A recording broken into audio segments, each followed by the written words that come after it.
बढ़िया रहे तुम्हारे घर पर। बहुत बढ़िया। जाओ जाओ, खुश रहो भैया, अच्छा काम करो भैया, परिवार को एक बनाए रखो। पानी पटवा दो। आराम से जाऊंगी अंदर माथा टेक दीदी नीचे, सबसे नीचे से नहीं सेकंड फ्लोर, फर्स्ट फ्लोर। भाई मीडिया भाई साहब आ जाओ, एक और ले लो। सिद्ध समाधि वाले बाबा की रवि भाई पानी भी आ रहा है। जय श्री राम। ना भागे दद्दन ना भटके, बड़े बड़े धाम है, दिव्य दिव्य धाम है इस लोक में। मैं उनके नाम बड़े स्पष्ट रूपता से लेता हूं। जैसे राधा स्वामी महाराज का पंथ आप स्वीकार कर सकते हैं, निरंकारी पंथ आप स्वीकार कर सकते हैं, श्री कबीर दास पंथ आप स्वीकार कर सकते हैं, और भी पलटू दास, मीराबाई पंथ, अलग अलग और विविध प्रकार हैं। जैसे कि मैं बुल्ले शाह जी का कहूंगा, और पंथ जो नाम से आपको जोड़े। नाम हृदय से जोड़ता है और हृदय में ममता डालता है, और ममता से परिवार एक होता है। तो दिव्य दिव्य संतों के मैंने नाम लिए हैं। ऐसे ही सिद्ध बाबा ने भी सदैव नाम की तरफ प्रेरित करा कि सदैव आप आगे बढ़े, और आगे बढ़कर अपनी तरक्की करें। अपनी तरक्की एक खान पान से भी होती है, जिम जाने से भी होती है, दूसरों से लड़कर भी होती है, दूसरे का खून पीकर भी होती है, परंतु उसकी इबादत, उसको याद करना, उसके नाम को जपना सबसे बड़ी चीज होती है। सर एक परिचय बता दीजिए आप अपना। यह टेढ़ेश्वर धाम श्री गुरु महाराज जी के द्वारा स्थापित है, और उनकी तेजस्व, उन्हीं के आशीर्वाद से, सिद्ध बाबा की दया से इस राजगद्दी पे उन्होंने मुझे बिठाया, और एक संत के रूप में समाज कल्याण के लिए। मेरा नाम श्री एकनाथ के नाम से लोग मुझे जानते हैं, पर गुरु महाराज जी का एक दास ही हूँ मैं। जैसे कि अब आने वाले समय में एक पर्व आ रहा है होली का, उसके बारे में आप क्या संदेश देना चाहते हैं देशवासियों को? देशवासियों को सबसे पहले तो होली पर्व पर इस टेढ़ेश्वर धाम की तरफ से सभी बच्चों को, बड़ों को, सभी को दिव्य शुभकामनाएं कि आपकी होली पर्व बहुत बढ़िया जाए और परिवार सदैव एक बना रहे। ये तो आशीर्वाद है। दूसरी चीज, परेशान मत करना किसी को भी, सब प्यार से रहना और एक दूसरे के साथ बने रहना। होली पर्व सदैव सिखाता है, भिन्न भिन्न प्रकार के रंग होते हैं, हरे, लाल, पीले, सफेद, पर लगते किसमें? एक ही चेहरे पे। तो इस देश में सभी रंग के लोग रहते हैं, तो सब एक बनकर रहना, यही मेरा संदेश है। गुरुजी, जो आध्यात्मिक का चल रहा है, आध्यात्मिक क्या चीज है, इसके विषय में थोड़ा प्रकाश डालिए। आध्यात्मिक आज समाज में, इस कलयुग में जो बताया और समझाया जा रहा है, वो कुछ लोगों की डिमांड है, कुछ लोग की कामनाएं, आधार को पूरा करना है, परंतु ये असल अध्यात्म नहीं है।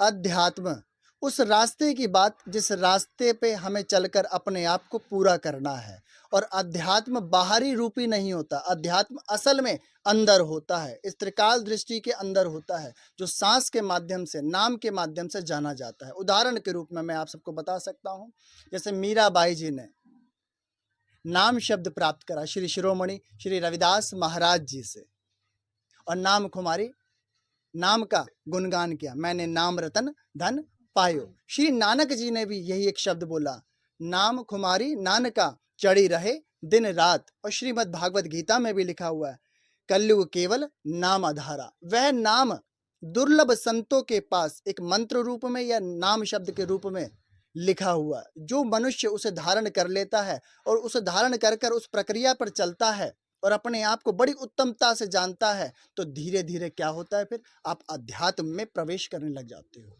जिस अध्यात्म में शांति, नियम, आसन, प्राणायाम, योग सब उत्पन्न हो जाता है, वही अध्यात्म है। और असल में अध्यात्म शांति सिखाता है, अशांति नहीं। अब टेढ़ेश्वर धाम की गद्दी पे आप विराजमान हैं, उसकी तरफ से देशवासियों के लिए क्या संदेश देना चाहते हैं? गुरु महाराज जी के आशीर्वाद से, उनकी कृपा से इस गद्दी पे उन्होंने विराजमान कर कर इस दास को एक संत रूप बनाकर आज आप सबके सामने मौजूद किया है।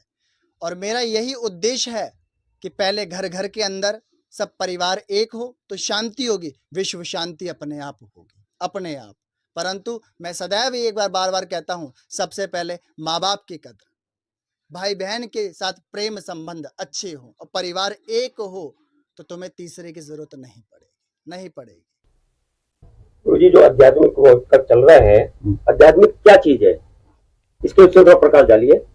आध्यात्मिक आज समाज में इस कलयुग में जो बताया और समझाया जा रहा है वो कुछ लोगों की डिमांड है, कुछ लोगों की कामनाएं आधार को पूरा करना है, परंतु ये असल अध्यात्म नहीं है।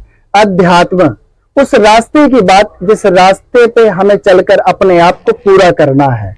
और अध्यात्म बाहरी रूपी नहीं होता, अध्यात्म असल में अंदर होता है, इस त्रिकाल दृष्टि के अंदर होता है, जो सांस के माध्यम से, नाम के माध्यम से जाना जाता है। उदाहरण के रूप में मैं आप सबको बता सकता हूं, जैसे मीराबाई जी ने नाम शब्द प्राप्त करा श्री शिरोमणि श्री रविदास महाराज जी से, और नाम कुमारी नाम का गुणगान किया, मैंने नाम रतन धन पायो। श्री नानक जी ने भी यही एक शब्द बोला, नाम कुमारी नानका चढ़ी रहे दिन रात। और श्रीमद् भागवत गीता में भी लिखा हुआ है, कलयुग केवल नाम आधारा। वह नाम दुर्लभ संतों के पास एक मंत्र रूप में या नाम शब्द के रूप में लिखा हुआ, जो मनुष्य उसे धारण कर लेता है और उसे धारण कर उस प्रक्रिया पर चलता है और अपने आप को बड़ी उत्तमता से जानता है, तो धीरे धीरे क्या होता है, फिर आप अध्यात्म में प्रवेश करने लग जाते हो।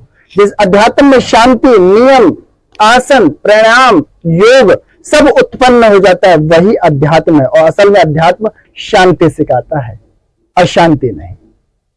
अब तेजेश्वर धाम की गद्दी पे आप विराजमान हैं, उसकी तरफ से देशवासियों के लिए क्या संदेश देना चाहते हैं? गुरु महाराज जी के आशीर्वाद से, उनकी कृपा से इस गद्दी पे उन्होंने विराजमान कर इस दास को एक संत रूप बनाकर आज आप सबके सामने मौजूद किया है। और मेरा यही उद्देश्य है कि पहले घर घर के अंदर सब परिवार एक हो तो शांति होगी, विश्व शांति अपने आप होगी, अपने आप। परंतु मैं सदैव ये बार बार कहता हूं, सबसे पहले माँ बाप की कदर, भाई बहन के साथ प्रेम संबंध अच्छे हो और परिवार एक हो, तो तुम्हें तीसरे की जरूरत नहीं पड़ेगी, बिल्कुल नहीं पड़ेगी। यही संदेश है। और सभी देशवासियों को दिव्यता तरीके से, अद्भुत तरीके से होली की दिव्य शुभकामनाएं इस दास की तरफ।